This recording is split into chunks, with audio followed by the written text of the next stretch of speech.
Have you ever felt like you needed to become a different kind of person to succeed in business? Like you have a fatal flaw that will limit your advancement possibilities? I really did when I was younger, especially early in my business career. My particular problem was that I didn't think I was mean enough. Yes, I was really ambitious. Yes, I was hardworking, but I was afraid I was just too nice to get where I wanted to go. I don't have the anger gene in my DNA. I don't seem to have the right kind of vocal cords for yelling. I don't get mad in stressful situations or interpersonal conflicts. I get calmer, actually, almost robotic. At least that's how it seems to the people who are losing their minds around me. Unfortunately, I assumed that employees had to be at least a little bit afraid of you if you wanted them to perform at their best. Anyway, I don't know if you're picking up on this, but no one has ever been afraid of me, ever. If you're aware of the five-factor personality model, conscientiousness, agreeableness, neuroticism, openness, and extroversion, I'm off the charts on agreeableness. For some of the most successful businessmen in history, being mean came naturally. I'm talking about Jack Welch at General Electric, Bill Gates at Microsoft, Steve Jobs at Apple, and of course, Elon Musk, who is famous for slipping into demon mode in front of his employees. You've probably heard research saying that positive, supportive leadership styles are more effective than any kind of demon mode approach. I definitely heard those messages even back in my day. But you know what I thought? I assumed that academics write papers like that because it's more politically correct. I thought the real secret of business success came from a much darker place, a place of intimidation. Now, you might be here because you're like me, you're afraid you're just too nice to get ahead. But maybe you've got a different concern. Maybe you're quiet when all the successful people seem to be loud. Maybe you're a teetotaler when all the successful people seem to be big drinkers. Maybe you're the only one in the office who doesn't really know anything about football, or doesn't play golf, or doesn't love boating. There are a million ways to feel like you're just not leadership material, like you don't fit the mold. It was a feeling I was very familiar with.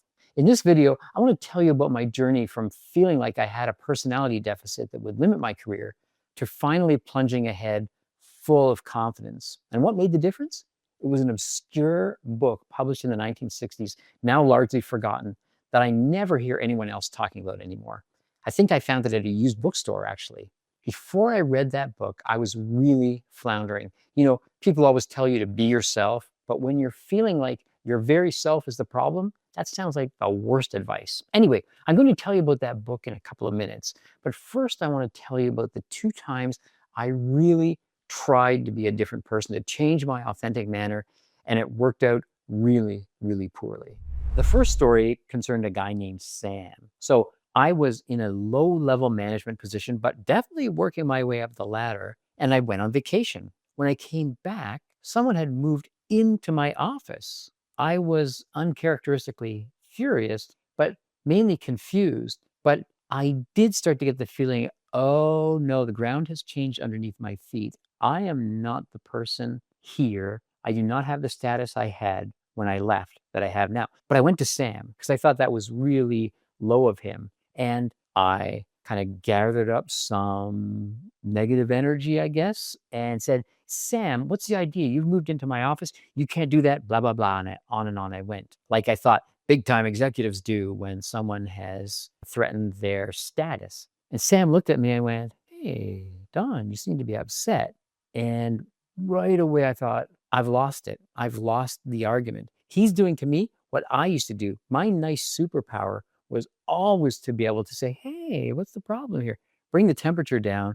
But also, sometimes I must admit, make the other person feel like a fool. But this time, Sam was making me feel like a fool, all because I forgot to do it the Don McCaw way. I was trying to do my own version of beast mode to intimidate someone else. But of course, he had me, and there was nothing I can do. And I was right. The ground had shifted under my feet since I'd gone on vacation.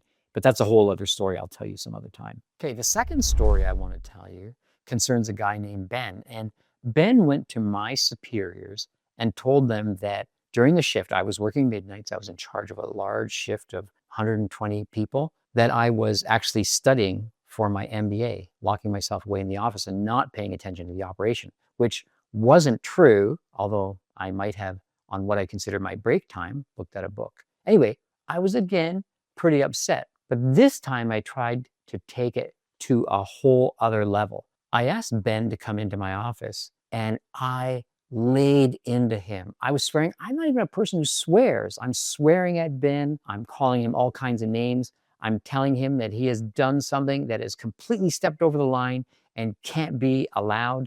When I was finished, he not only left the office, he left the workplace and went home for 3 days of mental health leave. And I was in trouble. Now, there might have been some people who, if they have a perverted sense of what good management is, maybe thought more highly of me. I ended up making Ben feel miserable, and Ben was a decent guy.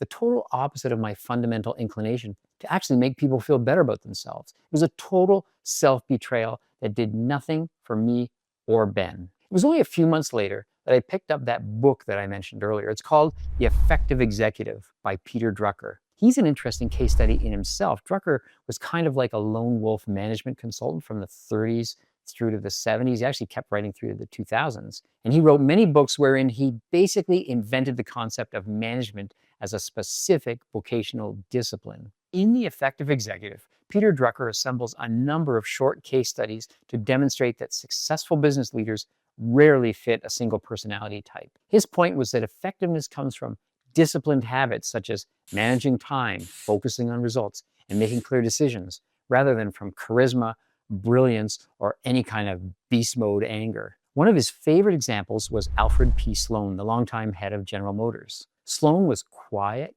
methodical, even somewhat reserved, basically the opposite of the flamboyant entrepreneurial type. Yet he built one of the most influential management systems of the 20th century, organizing GM into semi-autonomous divisions in the 1920s. Chevrolet, Pontiac, Oldsmobile, Buick, and Cadillac, names we recognize today. Drucker used Sloan as evidence that effective leadership often comes from disciplined decision processes rather than a dramatic personal style. Drucker contrasted Sloan with leaders like Henry Ford of the Ford Motor Company. Ford was a visionary and transformative, to be sure, but also a bit of an angry dictator, whereas Sloan institutionalized systems that quietly allowed large organizations to function effectively over long time spans. Drucker's point was that Sloan's success stemmed from organizational clarity and structured decision-making, not personal charisma or heroic leadership. Sloan was the calm kind of executive I could actually imagine being like, not the fiery Henry Ford I had no hope of ever emulating. I hope you get the chance to read Drucker's book someday.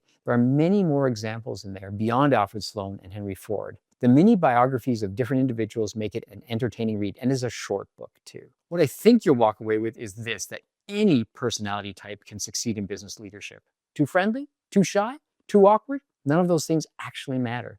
It's the things you do that make the difference, not the things you are. That's what Drucker said, and that's what I proved out in my own career. That was the message that allowed me to fully relax into being my agreeable self who just wants to make everyone happy, and pursuing my career goals in ways that felt authentic to me. As I've said in other videos, I don't pretend to have all the answers. I don't claim to have wisdom, just experiences that you may be able to learn from. If you're the type of young person who actually thinks about being 60 someday, consider hitting the like and subscribe buttons to hear more of what I have to share.